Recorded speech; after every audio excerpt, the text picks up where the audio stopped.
नमस्कार. प्रतिसाद न्यूज मध्ये सहर्ष स्वागत.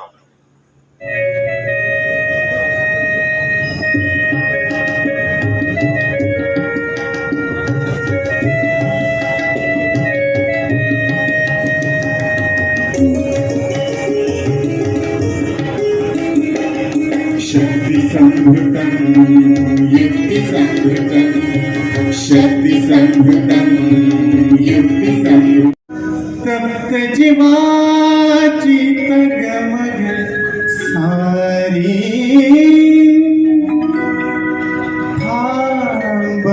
थांबवणारा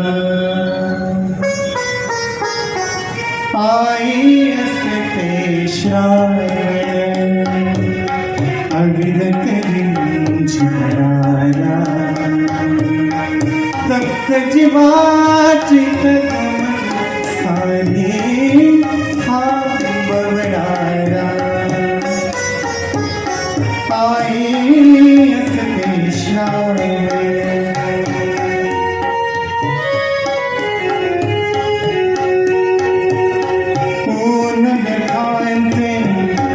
चहुबाजूनी रणरणताना ऊन व्यथांचे चहुबाजूनी रणरणताना आई बनते वृक्ष आई बनते वृक्ष सावनी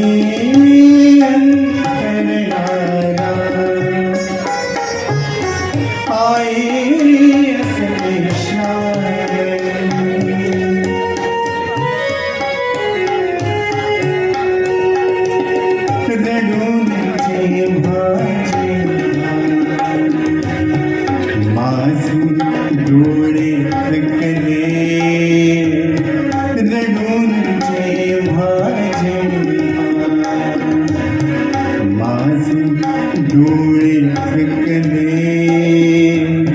कानी आला शब्दचा मन शांत बळारा मन शांत बळारा आई असते श्रावण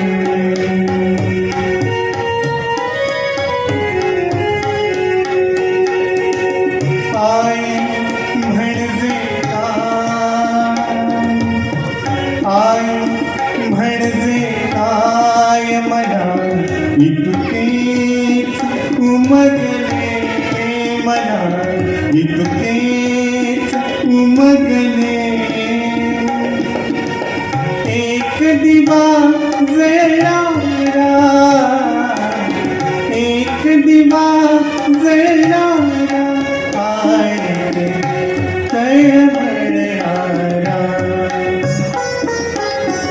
आई असते श्रावण अविरत रिंझणारा तप्त जीवाची तगमग सारी थांबवणारा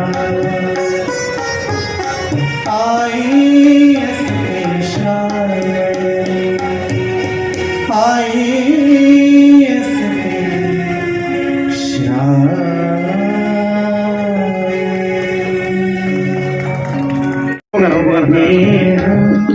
संस्कारों से निकले हम संस्कारों से निकले संस्कृति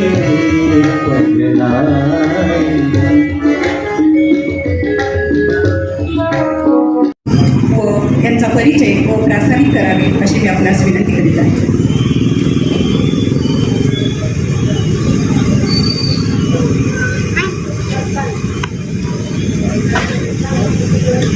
नमस्कार. आपल्या या जमुनाबाई राणीसाहेब गायकवाड यांचं नाव शिरावर घेऊन गेली अनेक वर्ष जो आपण आदर्श माता पुरस्कार देतो, या पुरस्काराचा आजचा हा सोहळा आपल्या सगळ्यांचं स्वागत करताना मला खूप आनंद होतोय. थोडंसं आपल्याला याविषयी मला जरूर काही विषयी सांगावंसं वाटेल की हा आदर्श माता सोहळा पुरस्कार यावर्षी ज्यांच्या हस्ते आपण करतो आहोत त्यांच्याविषयी मला सुरुवातीला आपल्या सगळ्यांशी बोलायला आवडेल. कारण मला असं वाटतं जे कोणी थोडेसे अभ्यासू व्यक्तिमत्व आहेत किंवा गुगलवर जाऊन अभ्यास करतात, वाचन करतात, प्रेसची सगळी मंडळी आपण इथं आहात, या सगळ्यांना माहूरकर साहेबांचं नाव माहीत नाही असं मला वाटत नाही.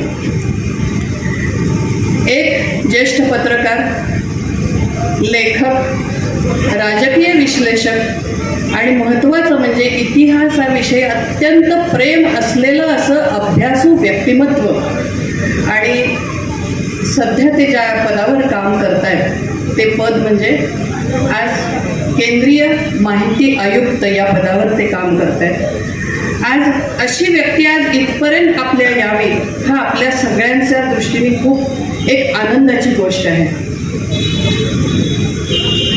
माहूरकर साहेब, आपण इथं आलात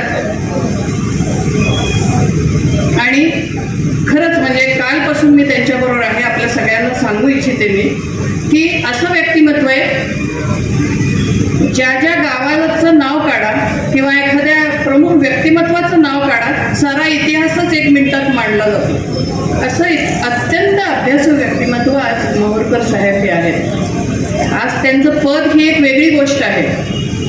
इंडिया टुडेमध्ये त्यांनी इतकी वर्ष अत्यंत चांगलं गुजरातमध्ये काम केलं आणि त्यानंतर काही वर्षांपूर्वी ते दिल्लीमध्ये केंद्रीय माहिती आयुक्त म्हणून काम करत आहेत. आज एक जजचं काम आहे. आज त्यांना सिक्युरिटी असते, पोलीस सिक्युरिटी असते. हे सगळं काहीही न घेता, कसलाही अभिनिवेश मनात न आणता आज माहूरकर साहेब अत्यंत साधेपणाने राहत आहेत. हे महत्त्वाचं त्यांचं वैशिष्ट्य मला जास्त लक्षात आलं. आणि म्हणून साहेब आपलं फार आज इतर सगळ्या गोष्टी आपल्याविषयी सांगण्यापेक्षा आपल्याला आज आम्ही सगळ्यांच्या वतीने, संस्थेच्या वतीने एक मानपत्र बहाल करणार आहे की ज्याचं लेखन मी केलं आहे त्याच्यामध्ये जवळजवळ ही सगळी माहिती आलेली आहे. त्याच्यामुळं आपल्याविषयी मानपत्रातूनच मी जास्त बोलेन. काल आपल्या सगळ्यांना सांगायला आवडेल की 16मध्ये कार्यक्रम झाला 50-60 लोकांचं, की तो कार्यक्रम असा झाला की साहेबांनी जे मिशन भारतभर चालू केलेलं आहे की संस्कृती वाचवा, देश वाचवा. आज तुम्ही आम्ही सगळे सोशल मीडिया, TV, हे मोबाईल सतत याच्या वाचून आपण जगू शकत नाही. आणि मग आपणच इतके ॲडिक्ट झालेला असतो. या वेगवेगळ्या सिरियल्स, अशा वेब सिरीज अशा पद्धतीत दाखवले जात आहेत, चित्रपटांमध्ये अशा काही गोष्टी केल्या जात आहेत की त्या अत्यंत त्याचं विविध चित्रण, अश्लील भाषा, आणि मग छोट्या छोट्या मुलांना आज आपण आपल्या सोयीसाठी मोबाईल हातामध्ये देतो आणि या छोट्या मुलांना आपण वेगळ्या मार्गाला लावण्यासाठी आपण सगळे माता पिता जबाबदार असतो. ही आज काळाची वेळ अशी आलेली आहे की ही जागृती जनमनात व्हायला पाहिजे आणि यासाठी आज साहेबांनी हे मिशन चालू केलेलं आहे. या मिशनसाठी त्यांना सर्व भागातून, देशभरातून फार चांगला प्रतिसाद मिळतोय. आज साहेबांना इथं बोलवायचं कारणच हे आहे. आज माझ्या माता भगिनी इथं आहेत, जे आज आम्ही शैक्षणिक क्षेत्रात साहेब काम करतो. रोज घडीला अशा केसेस आम्हाला सगळ्यांना बघायला मिळत आहेत की या मुलांचं काउन्सिलिंग करायचं तरी किती, की तुम्ही ही समाज व्यवस्था सगळी ढवळून काढतायत ही मुलं आजकालची. मग याला जबाबदार कोण? जी भारतीय संस्कृती, ज्या भारतीय संस्कृतीला पाश्चात्यांचं वेड होतं, पाश्चात्य लोक आपल्या संस्कृतीला मानत आले. आज बाहेरच्या देशातील लोक आपल्या सगळ्या भगवद्गीतेचा अभ्यास करतायत, रामायण महाभारताचा अभ्यास करतायत, पण आज आपण कुठे आहोत हा प्रत्येकाला विचारायचा प्रश्न आहे. याचं उत्तर पण सगळं आपल्याकडं आहे, पण ते उत्तर आपण शोधायला मागत नाहीये किंवा त्या उत्तर घेऊन पुढे जायला मागत नाही. आता मला माहूरकर साहेबांच्या रूपाने एक असं आगळं व्यक्तिमत्व दिसतंय की तुम्ही आम्ही सगळेजण त्यांच्याबरोबर जुडलं जायला पाहिजे, तरच या भारत देशाची संस्कृती ही वाचू शकेल. आणि म्हणून जे त्यांनी मिशन आणलेलं आहे की सेव्ह कल्चर सेव्ह नेशन. आपली संस्कृती आपण नाही वाचवली तर आपला देश नाही वाचू शकत. उद्याची पिढी तुमच्या आमच्या हातामध्ये आहे. आपण थोडंसं पुढं होऊन हातात हात घालून साखळी करून या सगळ्यांना आज जखडलं गेलं पाहिजे की ह्या चुकीच्या गोष्टी ह्या बाजूला व्हायला पाहिजेत. हा त्यांचा आजपर्यंतचा विचार आहे.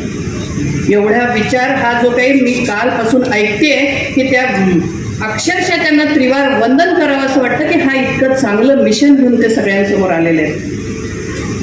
आज साहेब आपल्यामध्ये ज्या वेळेला आपण राष्ट्रामध्ये भेडसावणाऱ्या अनेक गोष्टी आहेत त्याच्यातलंच हे संस्कृती वाचवा ही जी मोहीम आहे त्याच्यामध्ये तुम्ही उपाययोजना शोधताय, त्याच्यामध्ये तुम्ही उत्तरं शोधताय आणि सगळ्यांना बरोबर घेऊन या उत्तराला सामोरं जाऊन देशाला आज एक महासत्ता आपण म्हणतो ना महागुरु, तर महासत्ता बनवण्यासाठी महागुरु बनवण्यासाठी सगळ्यांनी एक आलो तर उद्याची जनरेशन उद्याची पिढी ही चांगली घडेल. हा विषय आपण घेऊन समोर आलेला आहात. कारण सगळीकडे तुमचं OTT असो, सोशल मीडिया ते वेब सिरीज या सगळ्यामध्ये इतकं भयान प्रकार झालेला आहे की आता आपण पेटून उठायला पाहिजे. हे बघून बघून आपली सगळी मनं खराब व्हायला लागलेली आहेत, संस्कृती खराब व्हायला लागली, बिघडायला लागली. याच्यासाठी माहूरकर साहेबांनी आज एक खूप चांगलं मिशन इथं घेऊन आलेलं आहे. आता असा विषय की अशी एक चांगली व्यक्ती आणि आज आदर्श माता पुरस्कार आपण फोटो बघतोय मातेचा तिकडे, तर सगळ्यांना हा प्रश्न पडतो की अरे हे ताईंनी का आज ही माता सिलेक्ट केली असेल, पुरुष माता. तर अगदी सहज मला का वाटलं हे मी सांगते. मला एक मोबाईलवर असंच एक क्लिप आली आणि मी बघत होते. तर हे आजच्या आदर्श माता ज्यांना आपण देतोय, मातृहृदय रवी बोडके यांना आपण हा पुरस्कार देतोय.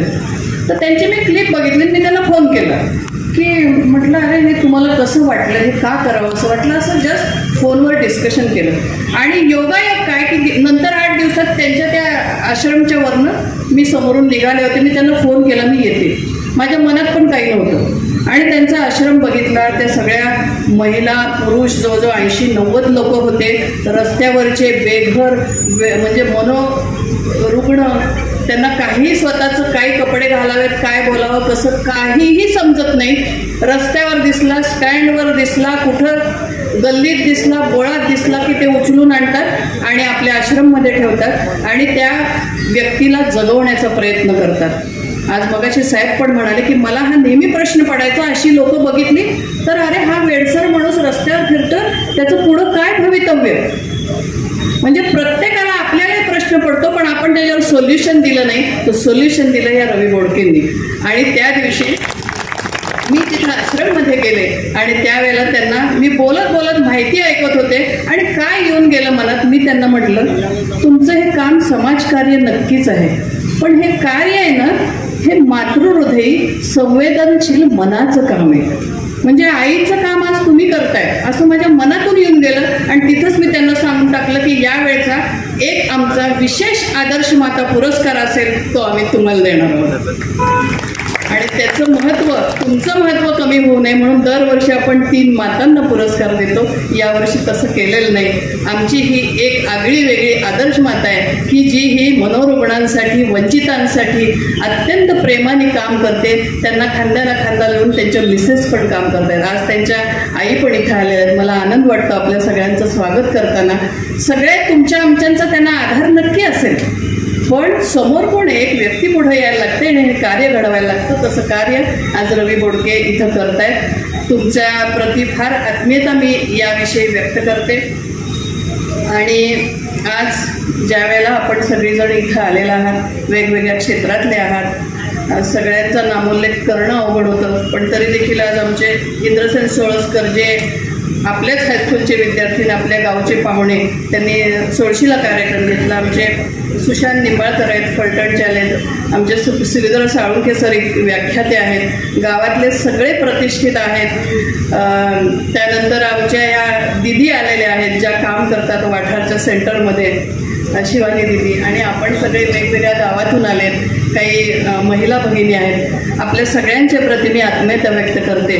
पत्रकार बंधूंनी तर खूप छान चांगल्या कामाला सतत साथ देतात, कारण संस्था आमची मोठी नाही, तसे आम्ही खूप लहान आहोत. पण एकच आहे की काहीतरी चांगलं करावं या उद्देशाने आज समाजापुढे जात असतो आणि म्हणून असे उपक्रम सादर करत असतो. आपल्या सगळ्या मंडळींचं देखील मी मनोमन धन्यवाद आपल्या सगळ्यांचे मानते. आणि मी सहज येता एक लक्षात आलं तर त्या 2 ओळी खरंच या इतक्या छान वाटतात मला, की हे सारा भार घेऊन आपण जेव्हा समाजासाठी पुढं जात असतो ना, तेव्हा कुणीतरी लिहिलंय मला माहिती नाही, येणाऱ्या सर्व दिवसांसाठी तयार राहा, येणाऱ्या सर्व दिवसांसाठी तयार राहा, त्यांना सारखेच सामोरे जा. जेव्हा ऐरण होशील ना तेव्हा घाव सोस, जेव्हा ऐरण होशील ना तेव्हा घाव सोस, आणि हातोडा होशील ना तेव्हा घाव खाल. आणि मला असं वाटतं याच उद्देशाने आपण सगळ्यांनी या सगळ्या सामाजिक कामामध्ये अक्षरशः म्हणजे मनापासून आपलं सगळं तन मन धन ओतून या सामाजिक कार्य जे आज माहूरकर साहेबांनी चालवलेलं आहे त्याच्यासाठी सगळ्यांनी तयार व्हायला पाहिजे असं मला वाटतं. अनेक गावातील आपण सर्व लोक आलेले आहेत, सगळ्यांच्या प्रती मी आत्मीयता व्यक्त करते. आणि त्याचप्रमाणे आज पोलीस स्टेशन असेल, नगरपालिका असेल, या सगळ्या मंडळींचं आज आम्हाला सहकार्य झालं.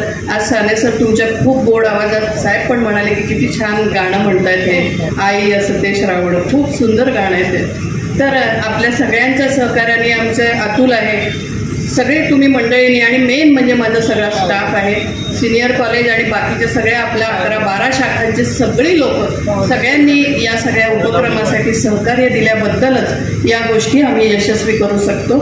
सगळ्यांचं मी मनपूर्वक आपल्या सगळ्यांचे आभार मानते. आभार हे शेवटचे अगोदरच मानून घेते, कारण आभार ऐकायला आपल्याला वेळ नसतो. त्याच्यामुळं आपल्या कार्यक्रमाची सांगता ही आपण पसायदानाने करणार आहोत. आपण सगळेजण इथे आले, सगळ्यांची आत्मीयतापूर्वक मी मनपूर्वक धन्यवाद मानते आणि थांबते. जय हिंद, जय महाराष्ट्र. धन्यवाद ताईसाहेब. एक सौजन्यशील विचारसंपन्न व्यक्तिमत्व आजच्या या आदर्श माता पुरस्कार सोहळ्यासाठी सन्मान्य अतिथी म्हणून लाभले आहे. हे संस्था परिवाराचे व रहिमतचे परमभाग्यच होय. अतिथी देवो भव हा या उक्तीस अनुसरून सन्मान्य अतिथींचे स्वागत एवं सन्मान करणे संस्था परिवाराचे परम कर्तव्य आहे. संस्थाध्यक्षा माननीय सौचित्रलेखा माणिक कदम उर्फ ताईसाहेब, आपणास मी विनंती करीत आहे की आपण उदयजी माहूरकर साहेबांचे स्वागत एवं सन्मान करावा.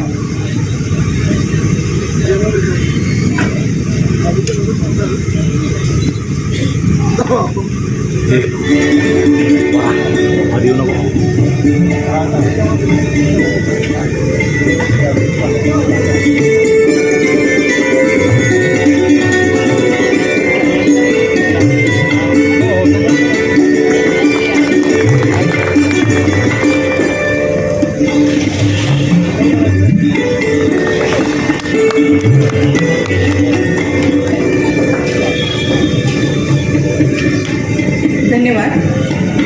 सेव्ह कल्चर सेव्ह नेशन या चळवळीचे प्रणेते, आजच्या संस्कारशील समारोहाचे सन्मान्य अतिथी माननीय उदयजी माहूरकर साहेब, आपणास या मंगलमय प्रसंगी मानपत्र बहाल केले जात आहे. संस्थाध्यक्षा माननीय सुचित्रलेखा माणिक कदम उर्फ ताईसाहेब यांच्या सिद्धहस्त लेखणीतून साकारले आहे हे मानपत्र आमच्या सर्वानुमते ताईसाहेब, आपणास विनंती आहे की आपण मानपत्राचे वाचन करावे. आदरणीय उदयजी माहूरकर साहेब, केंद्रीय माहिती आयुक्त, ज्येष्ठ पत्रकार, राजकीय विश्लेषक, संवेदनशील लेखक, इतिहासावरील श्रद्धावान अभ्यासू व्यक्तिमत्व आणि संस्कृती वाचवा राष्ट्र वाचवा या महत्त्वपूर्ण चळवळीचे प्रणेते, या अनेकविध बिरुदांनी नटलेले माहूरकर साहेब, आपण सुविचारांनी ओथंबलेला विजिगिषू दीपस्तंभच जणू. मध्य प्रदेशातील इंदोर हे आपले जन्मस्थळ आणि गुजरातमधील बडोद्यातील महाराजा सयाजीराव विद्यापीठात घडले आपले शैक्षणिक जीवन. आपले पत्रकारिता क्षेत्रातील कार्यही तिथेच समृद्ध झाले. इंडिया टुडे सारख्या नामवंत साप्ताहिकाशी सुमारे 3 दशके आपण वरिष्ठ उपसंपादक राहिलात. इतिहास, पत्रकारिता, संस्कृती या विशाल सागरामध्ये अनुभवाच्या डुबक्या मारीत विचारांची घुसळण करीत साकारले आपले अनुभव समृद्ध, सुविचार संपन्न आणि झपाटलेलं व्यक्तिमत्व। एका विशिष्ट दिशेने जाण्याची इच्छा अंतर्मनात घडी घडी स्फुरत असेल, अपेक्षित यश मिळवण्याची जिद्द भरली तळमळ असेल, समाज मनाला अत्यंत निकडीच्या विषयाने प्रेरित करण्याचे शक्तिशाली कर्तृत्व असेल, तर जन्मतात मूलभूत क्रांतीची बीजे याची नक्कीच आपणास खात्री असावी। सोशल मीडिया, चित्रपट, दूरदर्शन मालिका यामधून चित्रित होणारे अश्लील प्रसंग, विकृत आणि बलात्काराच्या घटना, मनोरंजनाच्या नावाखाली चालणारी पोर्नोग्राफी या साऱ्या गोष्टी आपल्या संवेदनशील मनाला दुखावून जातात। अबालवृद्धांचा सांगाती मोबाईल हा चांगल्या माहितीच्या बरोबरच मानसिक विकृती निर्माण करण्याचे अत्यंत दुष्कर्म करतो हे आपण जाणता। पडदा संस्कृतीला बिनशर्त पाठिंबा देणे हा आपला विचार नक्कीच नाही, पण चित्रपटांना समाज प्रबोधनाचे साधन होण्याचा विचार आपण देतात। भारतीय संस्कृती, कुटुंब व्यवस्था, नीतिमूल्यांची जपणूक, नैतिक संहितेची रचना, कायदेशीर उपाययोजना या साऱ्यांचा रेखाटित आहात आपण एक प्रभावी आकृतिबंध। ज्याच्या मनगटातील ताकदीने आणि संस्कारक्षम विचारशक्तीने आपली भारत माता विश्वगुरूचे संस्कार रुजवण्याची गरज उत्पन्न झालेली आहे, याला सर्व अर्थाने कारण म्हणजे मालिका, चित्रपट, सोशल मीडियामधील संस्कृतीचा ऱ्हास करणारी दृश्य। म्हणूनच आपण देशासमोर घेऊन आला आहात एक क्रांतिकारी चळवळ, सेव्ह कल्चर, सेव्ह नेशन। साहेब, आपल्या या वैशिष्ट्यपूर्ण कार्याला सर्व स्तरांमधून जाणत्या लोकशक्तीचा हातभार लाभो हीच ईश्वरचरणी प्रार्थना। रवींद्रनाथ टागोर म्हणतात, घट्ट धरून ठामपणे उभा राहा, यश तुझंच आहे। तो पहा अंधार विरळ होत चालला आहे, आता कसली भीती। ताठ मानेने निरखून बघ, आकाशामध्ये आभा आकंठ ओसांडते, आता कसली भीती। आपली विनीत, चित्रलेखा माने कदम आणि संस्था परिवार। आपल्याला साहेब मानपत्र देताना आम्हाला खूप आनंद होतो आहे आणि महत्त्वाचं म्हणजे ज्या जमनाबाई राणी साहेबांचा जन्म या आमच्या रहमतपूरच्या भूमीमध्ये झाला, अनेक लोक यासाठी फार माहिती जमनाबाई साहेबांची नाही, त्यामुळं मी न बोलता कदाचित, कारण साहेबांचा अभ्यास इतका मोठा आहे की जमनाबाई साहेब गायकवाडांचे सर्व माहिती, सर्व इतिहास साहेबांना माहिती आहे। तर अशा या गावामध्ये आपण आला आणि मानपत्र आपल्याला देण्याचं आणि आपला सन्मान करण्याचं आम्हाला संधी लाभली, मनपूर्वक धन्यवाद। साहेब, आपणास मी विनंती करीत आहे, आपण मातृहृदयी रविदादा यांना महाराणी जमनाबाई गायकवाड राज्यस्तरीय आदर्श माता पुरस्कार बहाल करावा।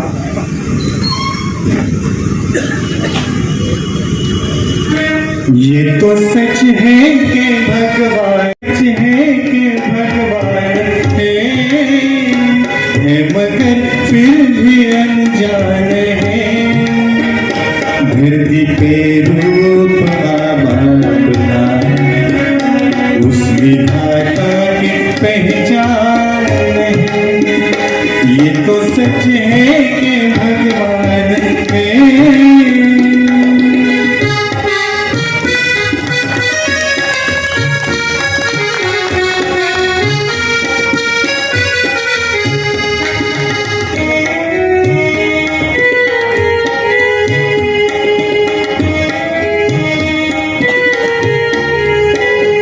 जन्मदाता है जो नाम जिनसे मिला, हम कर जिनकी उंगली है बचपन चला।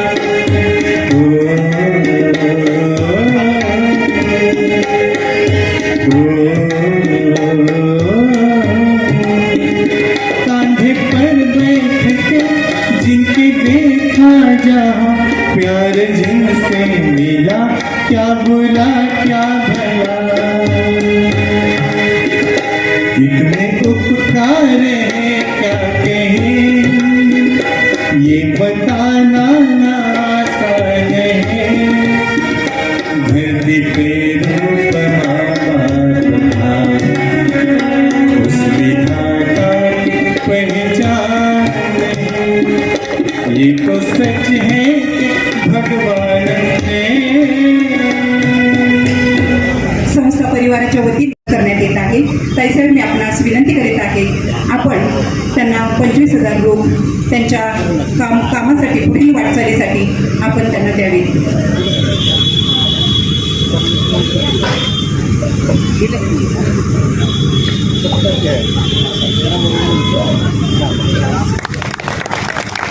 धन्यवाद. काम ऐसा करो. आज महाराणी जमुनाबाई गायकवाड यांच्या स्मरणार्थ आदर्श माता हा पुरस्कार दिला जातोय आणि पहिल्यांदाच मला वाटतं देशाच्या इतिहासामध्ये पहिल्यांदाच हा पुरस्कार कुठल्या तरी पुरुषाला दिला गेला आणि त्या पुरस्कारानं माझी जबाबदारी वाढवली. हा पुरस्कार माझ्या आयुष्यातल्या प्रभावशाली 2 महिलांसाठी मी समर्पित करतो. खरं तर कालच मातृदिन झाला आहे. खरं तर मला सोशल मीडियावरून कधीही मातृदिनाच्या शुभेच्छा द्यायला आवडल्या नाहीत. हा पुरस्कार ज्या आईनं मला जन्म दिला, हे मला जग दाखवलं, त्या आईला मी हा पुरस्कार समर्पित करतो. आणि माझ्या आयुष्यातली दुसरी महिला म्हणजे माझी पत्नी, जिनं माझ्या खांद्याला खांदा लावून माझ्या या कामामध्ये झोकून दिलं आहे. अशी माझी पत्नी, जिला दिवस रात्र कळत नाही, आपण कुठं आहे, आपण काय करतो ह्याचं भान राहत नाही. माझ्या प्रत्येक निर्णयामध्ये तिचा हो असतो. रात्री 12 वाजता बाहेर चाललो आहे तरी जा, घरी येणार नाही तरी चालेल. ज्यावेळेस अशी परिस्थिती असते त्यावेळेस मात्र समाजहिताचं खूप चांगलं काम हातात होतं आणि हा आपला भारत देशाचा इतिहास. खरं तर ताईंची माझी फार मोठी अशी ओळख नाही आहे. ताईंनी सांगितलं, फोन आला आणि मी सगळी माहिती सांगितली. अगदी कुणी जरी आलं तर मी सगळी माहिती सांगतो, काय करतोय, कसं करतोय. आणि ताईंचा त्या दिवशी फोन आला आणि त्यांनी आश्रम येण्याची इच्छा व्यक्त केली. मी म्हटलं, ताई तुम्ही या, मी आहे उपलब्ध, आपण भेटूया, काय अडचण नाही. त्यानंतरचे जे पुढचे 2 तास होते ते मंतरलेले होते. मी सांगायला कधीच कंटाळत नाही, पण ताईंलाही हल्लो वाटत नव्हतं. यशोधन ट्रस्टच्या माध्यमातून समाजातल्या अनाथ, बेघर, वयोवृद्ध, बेघर, बेसहारा, मनोरुग्ण, समाजानं बेदखल केलेल्या अशा लोकांसाठी आपली यशोधन ट्रस्ट ही संस्था काम करते. मी शेतकरी कुटुंबातून आहे, म्हणजे माझ्या आईवडील आजी शेती करतात. माझी आई पहिल्यांदा कुठल्या तरी सार्वजनिक कार्यक्रमामध्ये आली. माहीतच नाही तिला कार्यक्रम काय आहे, आपल्या पोराचा सत्कार कसा होतो किंवा का देत आहे. मी तिला म्हटलं, का आदर्श माता देणार आहे. मग आदर्श माता कोण आहे हा प्रश्न तिने मला विचारला. अगं म्हटलं, मीच की. काय म्हणजे तिथे येडा आहे काय, आदर्श माता तो कसा. काही प्रश्नांना उत्तरं खरोखर नसतात. परंतु ताई, मी तुमचा खूप आभारी आहे की तुम्ही मला याच्या योग्य समजले. आणि काय आहे की आपण समाजाचं काहीतरी देणं लागतं. आम्ही सांगतो, आम्ही छत्रपतींच्या भूमीतले आहे, आम्ही छत्रपतींचे मावळे आहोत. आमची जबाबदारी काय आहे. आम्ही सगळ्या जयंत्या साजऱ्या करतो. शिवजयंती साजरी करतो, डॉक्टर बाबासाहेब आंबेडकरांच्या जयंती साजरी करतो, महात्मा फुलेंची जयंती साजरी करतो. आम्ही सगळ्या जयंत्या साजऱ्या करतो. आम्ही महापुरुषांचे पराक्रम सांगतो. मगाशी सांगितलं सरांनी की आम्ही शाळेत प्रार्थना घेतो, भारत माझा देश आहे, सारे भारतीय माझे बांधव आहेत. आणि आम्ही शाळेतनं तेवढं संपलं की मग कुठे आमचे भारत, कुठे आमचा भारत देश, कुठे आमचे बांधव. अरे आमचे बांधव कुठेही कचऱ्यात राहत आहेत, कुठेही गटारीत पडलेलं खात आहेत. अनेक महिला रस्त्यावरती, त्यांना आपण काय कसं राहतोय, कुठं राहतोय याचं काहीच भान नाही आहे. आणि भारत देशातल्या माझ्या सगळ्या भगिनी आहेत. आम्ही अशी प्रतिज्ञा घेतो. सातारा जिल्ह्यात जन्मलोय, शेतकरी कुटुंबात जन्मलोय. माझं काहीतरी आद्य कर्तव्य आहे की समाजासाठी मी काहीतरी करावं. क्रांतिकारकांची भूमी म्हणून सातारा जिल्ह्याचा उल्लेख होतो, सैनिकांची भूमी म्हणून सातारा जिल्ह्याचा उल्लेख होतो. भारत देशासाठी बॉर्डरवर जाऊन लढणारे अनेक सुपुत्र आपल्या या जिल्ह्यामधले आहेत. मला माहिती आहे की तेवढी ताकद माझ्याकडे बॉर्डरवर जाऊन लढण्यासारखी नाही आहे, परंतु मी माझ्या गावात, मी माझ्या शहरात राहून मी समाजातल्या या अशा लोकांसाठी मी काम करेन की ज्यांना खरोखर मदतीची गरज आहे. म्हणजे माहुरकर साहेब दिल्लीवरून आले. साहेब, तुम्ही इथं ग्रामीण भागात आल्यानंतर तुम्हाला असं वाटत असेल की काय सगळं आलबेल चाललंय, मेट्रो सिटीमध्ये काय मुलं आई वडिलांना सांभाळत नाही, तुम्ही काहीही चाललेलं आहे, खूप दांगडदिंगा चाललाय. पण तसं नाही आहे साहेब. आता ते मेट्रो सिटीतलं पेव आता ग्रामीण भागात यायला लागलंय. माझ्याकडं अनेक लोक येतात, दादा माझ्या आईला सांभाळ, माझ्या वडिलांना सांभाळ. माझा प्रश्न असतो आहे, का तुझ्या आईला सांभाळायचं आहे? अरे होत नाही हो आम्हाला आता घरी. अरे म्हटलं का ज्या आईने जन्म दिला, पोटात 9 महिने वाढवलं, तीच आई तुला आता जड झाली का? अनेक लोक आमच्या गेटवर आणून सोडून देतात, सांभाळा नाही तर ठेवा.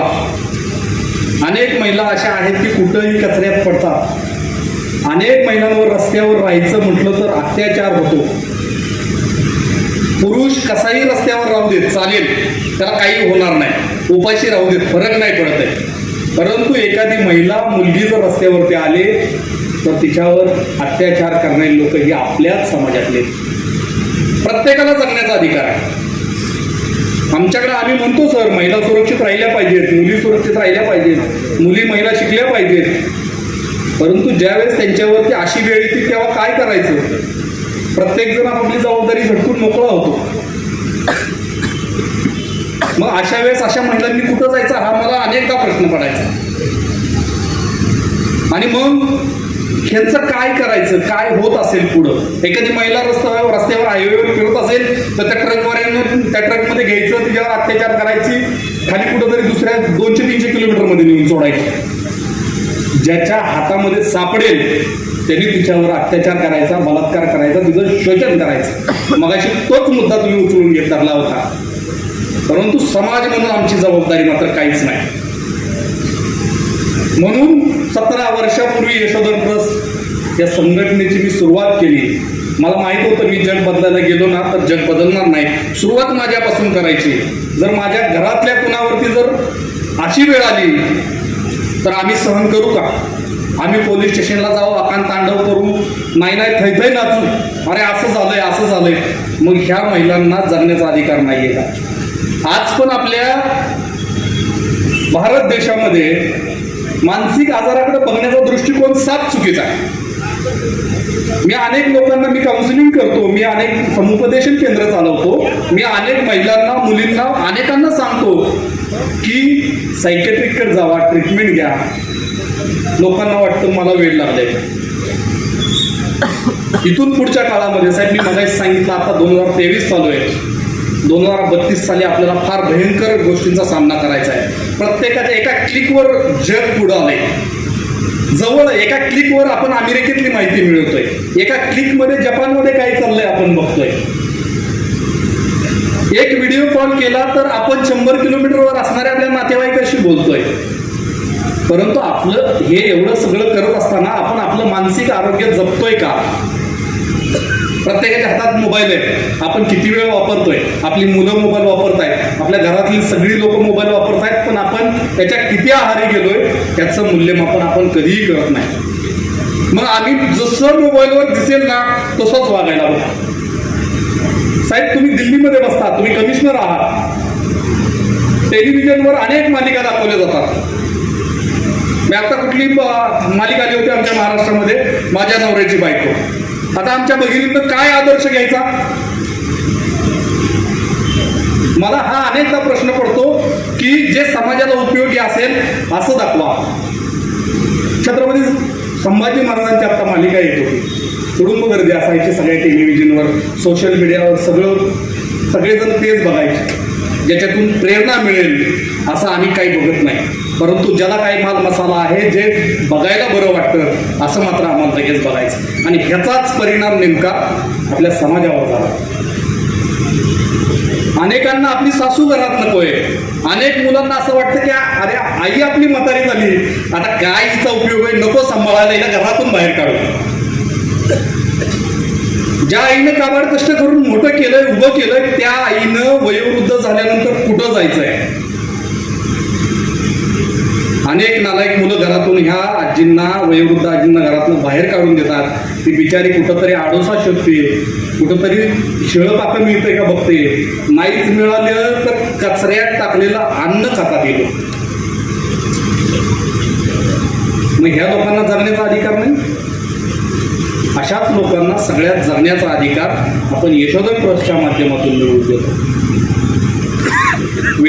वाई तालुक्यातलं जे बेळे गाव आहे, त्या बेळे गावामध्ये 250-300 लोक राहतील एवढा मोठा स्वतःचा आश्रम उभा केला आहे. त्या आश्रमामध्ये अनेक सगळे, तुम्ही जर कधी आलात बघाय, ताई आल्या का त्या दिवशी, सगळे अनाथ, बेघर, वयोवृद्ध, ज्याला बी कोण आहे हेच माहीत नाही. ताटात जेवाय वाटलं तर ते फरशीव टाकतात, कालवतातून खातात. अनेक महिला रस्त्यावरून उचलून आणल्या ज्यांना माझं शरीर कसं आहे हेच माहीत नाही. माझ्या शरीराच्या गरजा काय आहे, मासिक पाळी म्हणजे काय आहे हे आमच्या ताईला माहीतच नाहीये. मग तिनं रस्त्यावर राहून काय करायचंय, अत्याचार होईल नाही तर काय होईल. अशा अनेक महिलांना अत्याचार होण्यापासून वाचवलं.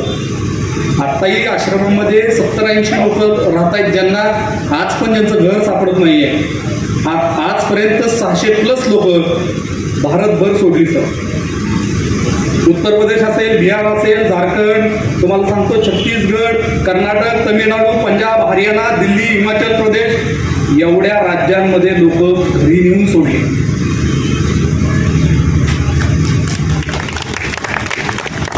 आम्ही म्हणतो आम्ही छत्रपतींचे मावळे, मला माहित नाही मी कधी जयंती साजरी केली नाही, परंतु ह्या लोकांना सांभाळून मी माझ्या छत्रपती शिवाजी महाराजांची, माझ्या शाहू महाराजांची, आंबेडकरांची आणि फुलेंची मी रोज जयंती साजरी करतो.